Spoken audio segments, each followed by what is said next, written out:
Welcome to Fantasy Smack Talk. I'm Dustin, this is Mike. This video we're going to wrap up our quarterback tiers and go through tiers 5 through 7. Get right down into tier 5, we got Trent Edwards. He's going to be without Marshawn Lynch for the first 3 games, but once he comes back with T.O. and Lee Evans as their 1 and 2 receivers, they're going to have a lot of weapons on offense. Down at 21, we got Matt Hasselbeck.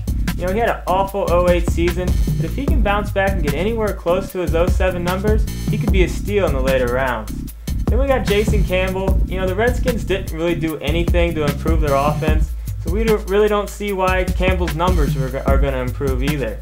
Then down at 23, we got Mark Bolger. Torrey Holt's gone. Hopefully they did something to fix their offensive line, but they got some decent young receivers, and he still has Steven Jackson out there. So hopefully they can get all the pieces together and have a decent season. And last in this tier, we got Chad Pennington. He's going to be looking over his shoulder week 1 with Chad Henne and Pat White, a couple of young quarterbacks looking to get some snaps. But as long as the Dolphins are winning and Pennington's playing okay, he's going to be the starting quarterback. Moving down into tier 6, we have Shaun Hill. Hill had some productive games late last season and should have the edge over Alex Smith. The addition of Michael Crabtree at least gives him a legitimate passing threat. Number 26, we have Sage Rosenfels. Sage will start over Tarvaris Jackson, but the question is, will Favre stay retired? If he does, Sage could provide late round value at the QB spot. Next, we have Jamarcus Russell. There's still a lot of questions in the Oakland passing game. He's still got a lot to learn and now even more pressure with the recent signing of Jeff Garcia. Number 28, we have Brady Quinn. It looks like the Quinn era has begun in Cleveland. Anderson is still there, but regardless of who wins the job, they'll be leading a bad offensive team. And last in this tier, we have Kerry Collins. His veteran leadership is a great fit for the run-heavy Tennessee team, but not a good fit for your fantasy team.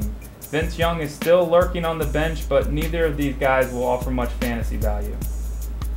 Going down into our last tier, tier 7, I like to call this the question mark tier just because every single one of these guys is battling for the starting position.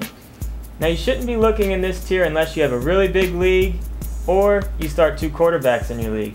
First guy on the list is Mark Sanchez. He's battling with number 37, Kellen Clemens. We think Sanchez has the slight edge, but not much upside for either of these guys. Then we got the other big rookie, Matthew Stafford. He's battling with number 33, Dante Culpepper. You know, we think Culpepper's probably going to start the year as the quarterback, but he's going to be looking over his shoulder from week 1. We got Derek Anderson at number 32.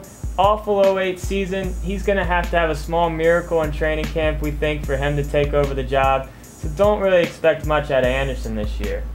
Then we got Byron Leftwich out in Tampa Bay. He's battling with number 36, Freeman, the rookie.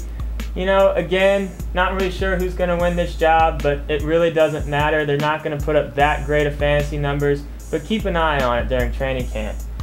Then at 35, we have Jeff Garcia. He's out in Oakland now. He's going to be battling with Russell. We think he has a decent chance of winning this job. If he does, he might have a little bit of value, but just keep an eye on it in training camp. So that wraps up all of our quarterback tiers. Definitely check out all of our other ranking and tier videos for all your other positions. And if you have any pre-draft questions or any questions about your fantasy teams or leagues, feel free to post a message in our forums on FantasySmackTalk.com. We'd love to answer them and start talking some football. I'm Dustin, this is Mike. See you next time.